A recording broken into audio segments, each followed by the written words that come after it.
வணக்கம், இது சேவகன் மீடியா. இன்னைக்கு நாம நிழற்குடை திரைப்படத்தை பத்தி பார்க்க போறாங்க. தர்ஷன் பிலிம் சார்பில் ஜோதி சிவா தயாரிப்பில் உருவாகியுள்ள திரைப்படம் நிழற்குடை. சிவா ஆறுமுகம் அவர்கள் கதை திரைக்கதை இயக்கியிருக்கிறார். இவர் இயக்குனர் KS அதியமானிடம் உதவியாளராக பணிபுரிந்தவர். சிவா ஆறுமுகம் அவர்கள் ஏற்கனவே ராஜா என்ற பெயரில் மஞ்சள் வெயில் என்ற திரைப்படத்தை இயக்கியவர். மேலும் இந்த படத்தில் தேவயானி அவர்கள் முக்கிய கதாபாத்திரத்தில் நடிக்கிறார்கள். விஜித் மற்றும் கண்மணி அவர்கள் நடிக்கிறார்கள்.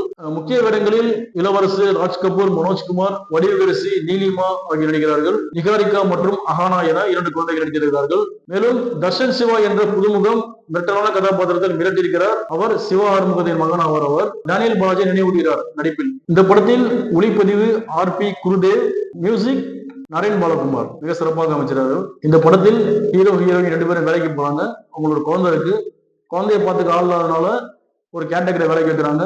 ஸோ அவங்க கொஞ்சம் பொறுப்பு இல்லாம இருக்கிறதுனால அவங்களுக்கு பதிலா முதியோர் இல்லத்துக்கு பணிபுரியும் தேவயானி அவர்கள் இந்த குழந்தைய பார்த்துக்கு வராங்க. ஸோ அந்த குழந்தைக்கும் தேவயானி அவர்களுக்கும் நடக்கிற பாசம், குழந்தை காணாம போயிடுது, அந்த குழந்தை யார் கடத்திருப்பா அப்படின்னு ஒரு த்ரில்லிங்கான ஒரு மூமெண்ட் வருது.